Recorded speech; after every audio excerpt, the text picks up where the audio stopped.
Hi, I'm Jen Galizia with the Flowering Farmhouse, and today we are in my first year seedling patch. That means that these are dahlias that have been grown from seed. In 2022, I saved the seeds from my dahlias, and then this past spring, I started those seeds inside under grow lights, planted them out in the late spring, and now we are surrounded by gorgeous blooms.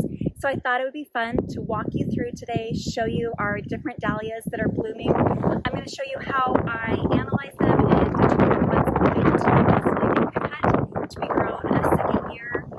Not all these seedlings, we have 600 seedlings growing here, and probably about 10% of them will be grown again next year. So join me in our seedling patch and let's take a look at what's blooming.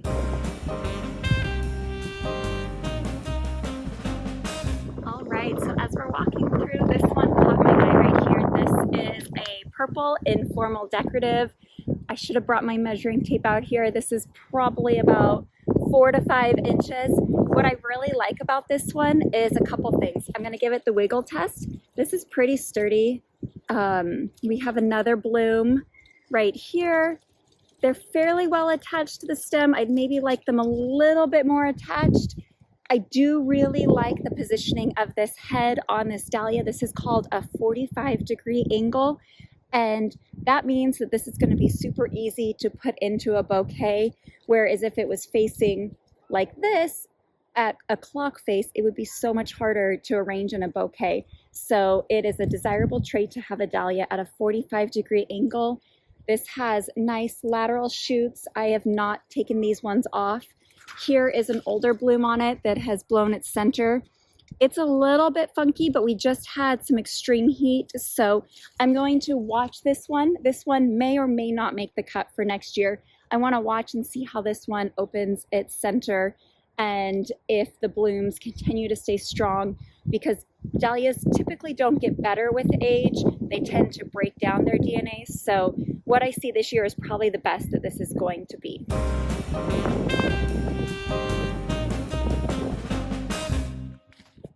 Look at this cute one here.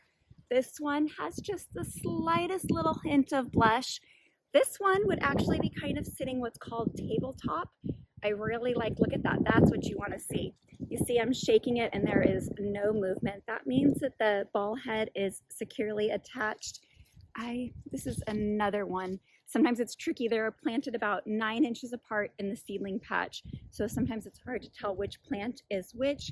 This one here, I'm going to pop down for a second here. This one is labeled 23PR066. I'm going to put that back in the ground.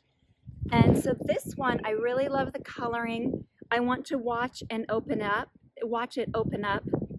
to see what happens to the center here. This is another one that's going to be a watch. Yes, the coloring is really pretty, but I'm not sure that the center is quite what I'm looking for. One of my goals this year was to breed a blush dahlia, so this is getting super close to what I'm looking for. And I think I said this positioning is called a tabletop, where the dahlia is basically sitting flat on a table. And here's another thing I want to show you while we're right here. Here's one that has not bloomed yet, this bud with this lateral growth. This is called Disbudding. I'm going to gently peel these back here. And what this is going to do is it's going to show me the full potential of how big this bloom can get without the competing lateral growth. So if you see over here, this bloom now has 2 side shoots. To get it to its fullest potential and to really analyze it, I like to pull these off. So I will, on my seedling patch, I will disbud some, and others I will keep with the bloom. So what it does is by keeping some with the lateral shoots and others without, I can analyze what the plant's habits are, both naturally and if you're growing them for show. So let's keep walking through the patch and see what else we can find. Here is another nice white with a hint of blush dahlia. This one also is pretty strong here. This is from the same plant. I've got quite a few blooms on it. So one thing I like about this one, it's producing lots of blooms. They all have nice positioning. I like they're not quite 45. They're between a 45 and a tabletop angling on these, but I can shake them. The head's not bobbling too much. I do notice that on this one, the petals are sticking out instead of curving inwards, which is not a very desirable trait. So this one, I'm going to continue to watch. This one may or may not get grown out for another season. So let's keep looking here. Look at the beautiful coloring on this one. I love that kind of lavender hue.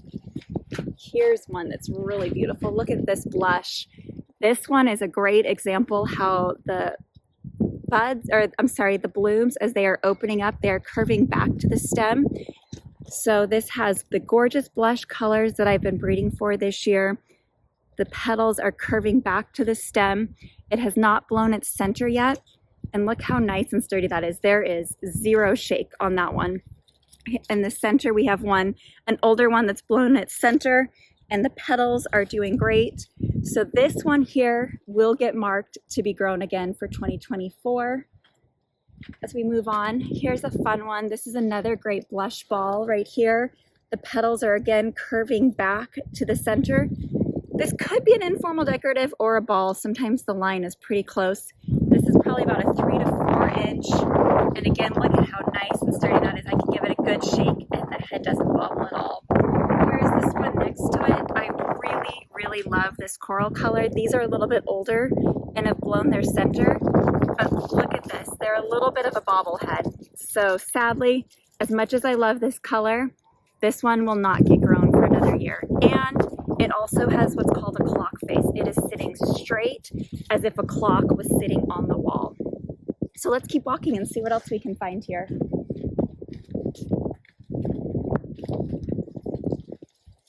This one, the coloring is so beautiful, but it breaks my heart because do you see how it's facing downward? Who wants a downward facing flower in their bouquet? This one, I know it's hard to get rid of some of them, but because one, it's bobbly, and two, it faces downward. Those are traits that we don't want when we're breeding. So this one will not continue on next year. Here's a fun one. It looks like it's a little bit older. It has blown its center. So I'll be watching for the next blooms to see if it's a keeper or not. I've been trying to breed for a dark one. It's going to be a little bit hard with video to actually capture the color. This one's not quite perfect. I'm not sure if it will get another round or not. This one here, it is dark, but its petals fade quite quickly. It is a nice small shape. It's about 2 to 3 inches big. This one may get another shot in the garden. We'll see.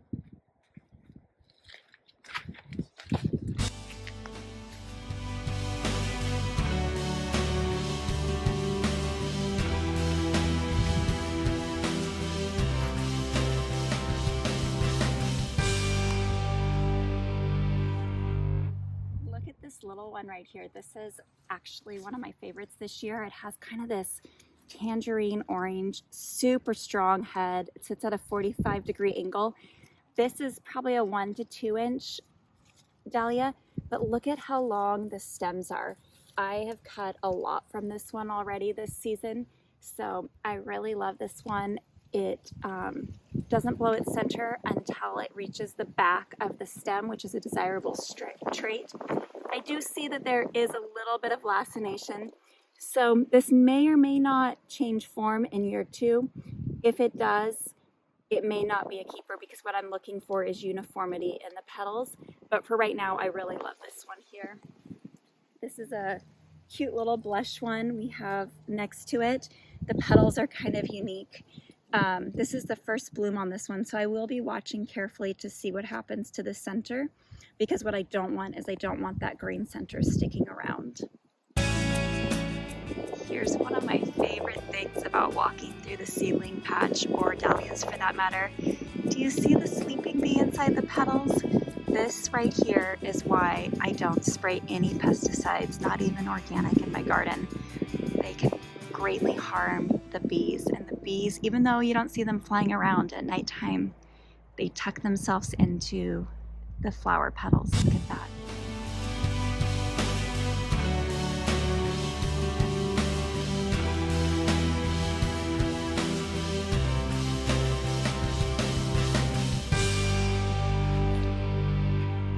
Ooh, look at this one here. This one, oh, look how beautiful this is. This petal is, or this bloom is a little bit older than this one. I really love the multiple colors on this. Do you see it has the purple veining with the white, and there's some blush. This is one of my sweet Natalie seedlings, and unlike its mother parent where it sits clock facing, this one has a really nice 45-degree angle. Super sturdy on the stem. Here's another one that's just starting to open up. This one we will mark to keep for another year. Isn't she a beauty? Okay, let's keep looking here. We've gotten a lot of purple this year, which is super fascinating because I am breeding for blush. I will be keeping quite a few of these. This one, well, this one has a little bit of a bobble. I think we'll watch and see, but it's a nice head positioning. This is another pretty one. This one is more tabletop here. Let's see, what else do we have? I'm not really a big fan of yellow. The coloring is kind of cute though on that. Look at it with the pink, and it's really hard to see in video, but if you look so carefully in person, there's this beautiful glitter to this one. But this one is sitting more at a clock positioning, where it is like a clock sitting on the wall. So this one may get cold. Here's one that we could disbud as we're going through. So again, I'm gonna disbud by just carefully pulling these back. And so these are the lateral branches. So that way the plant can put all of its energy into the center. Okay, so in this garden, I planted everything with its seed parent. So this entire row that we're walking down right now, on this side of the row is all sweet Natalie seedlings. So it's pretty amazing when you see them that something like this came from the same parent as this. So you can get very, very different results. I open pollinate, so I am very strategic with how I plant my dahlias, and I let the bees help me do the work. So I know one seed parent. I don't know the other seed parent, which is why this dahlia here looks so different than this one here, than this one over here, that are all from the same seed parent. As you can see, the seedlings are very tall in September. This time of year, they're growing very quickly. I found that seedlings tend to grow a lot taller than future years. Part of it is because I plant them so close together. These plants are 9 inches apart, so they're competing for light, so they're going to push themselves up. Part of it is not all of these got pinched, and so some of them are sending up a single stem. Many of them I've already cut one stem, so they have started to branch out. Like these ones here have been pinched and are sending out more. This is one that is going to get cold. Every single bloom, unfortunately, has had an open center, meaning that it has blown its center with not enough petals before reaching the back. So super cute for a backyard garden, but does not meet my breeding goals. So this one will sadly get cold in a few days. Let's see here. This one's a little bit harder to see. This is kind of unique. It's kind of a beige slash blush, a unique color. It looks like probably Sweet Natalie had a baby with Cafe au lait, and they were planted next to each other. Here's a really pretty, well, the petals aren't quite uniform on this one, but I like that bright color. It's kind of that Barbie pink. I know pink hasn't always been a popular color, but something tells me that with the Barbie movie that pink might be making a comeback. Here's one. Well, it's got some bug damage. It's a little hard to see in the shade here. It's a pink. Unfortunately, it's facing downwards, so this one will probably get cold. Ooh, look at this one. This is going to be really fun to see open. Do you see the two colors? I'm looking down here. This is where it switches over to peaches and cream. Totally looks like the parent peaches and cream with the two colors. This is going to be a fun one to see open. It is a little wobbly, so that makes me a little bit nervous, but I'm very anxious to see those coloring together. We have a yellow. Yellow is not my favorite dahlia, but I will keep Dahlia seedlings that are yellow that do meet the criteria. So if they have good head positioning, neck positioning, do they have a firm neck? This one's a little bobbly, so this one will probably get pulled. Okay, let's go down the last row and see what else we have blooming. Look at this gorgeous white one. This is the second bloom that has opened up. I really like this one. It's almost like a brownish purple, light little streak in the center. This is probably about a 6-inch head. It sits at a 45-degree angle. Look how sturdy that is. I did disbud this one, so it does not have the lateral branches, but look at that. That one is a beauty and will definitely get grown for another year. I do want to show you though, not everything from the seedling patch is beautiful. Well, beauty is in the eye of the beholder, but something like this is where the genes just didn't quite come together. This one is going to get culled. When I say culled, that means I am taking the entire plant, including the tuber, out of the ground.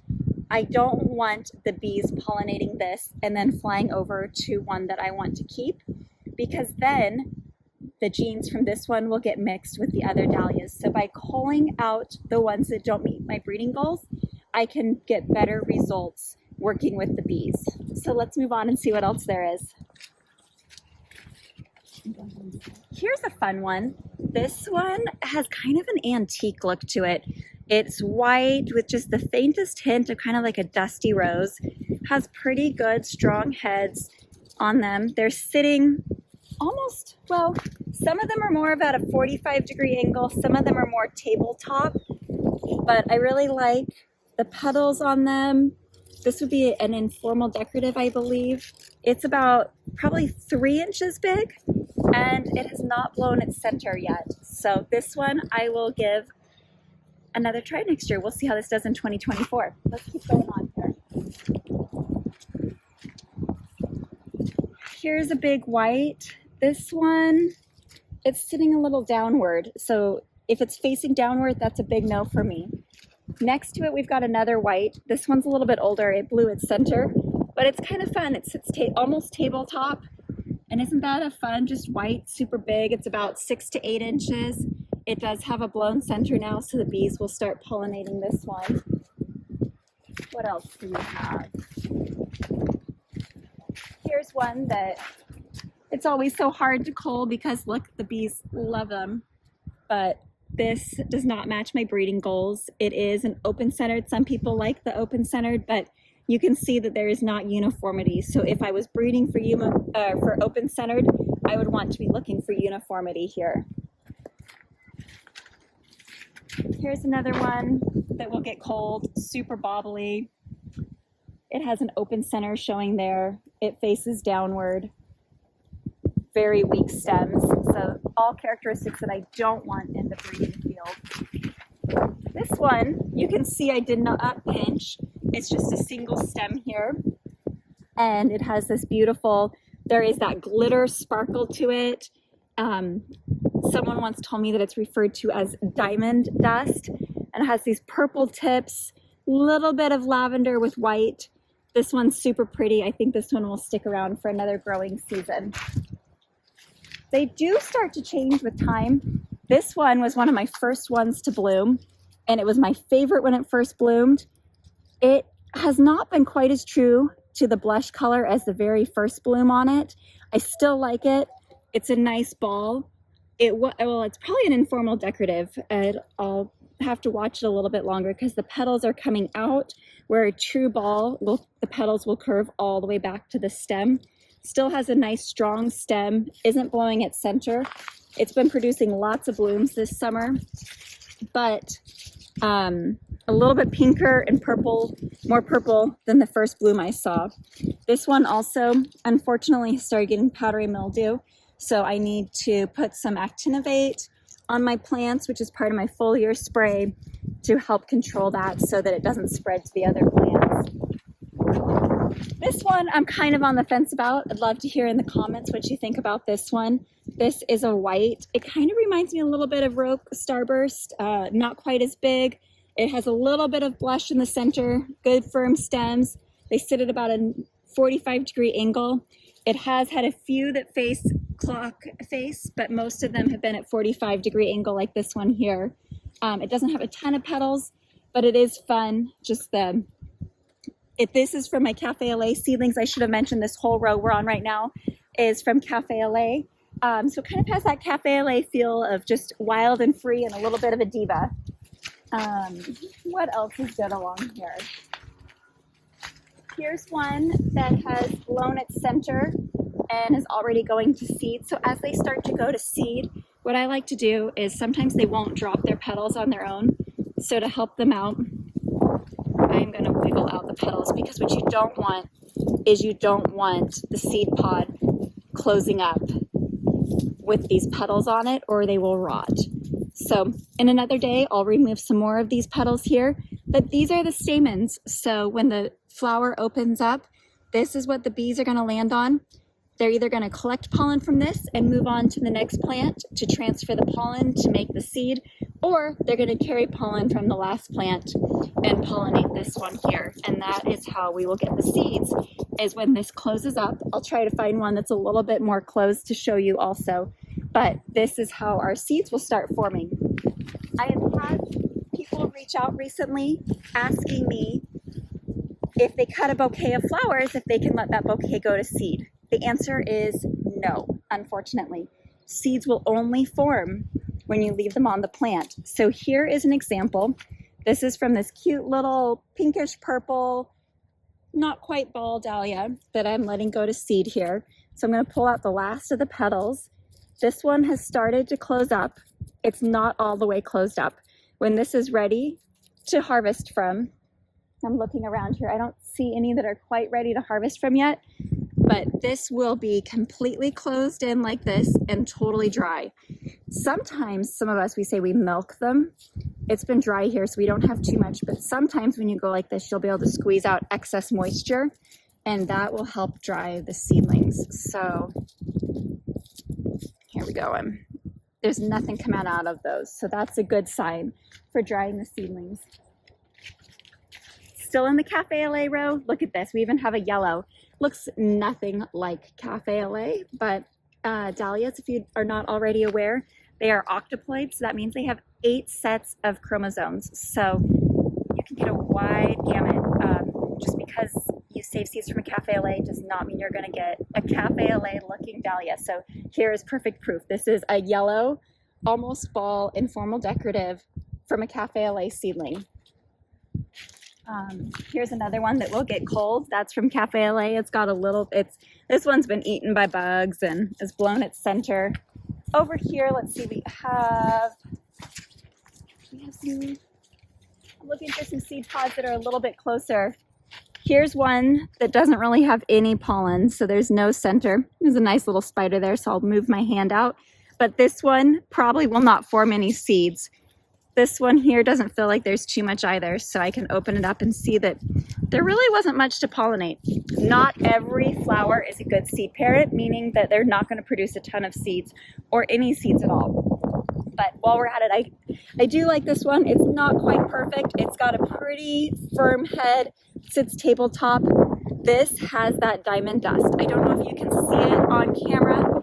It is absolutely beautiful in person, though. It's kind of like this wine burgundy color with like a touch of pink to it. So this one, while it might not be perfect, sometimes I do keep the ones that speak to me, and this is one of them. So with that, you've seen lots of the flowers that we have blooming as first-year seedlings at the Flowering Farmhouse.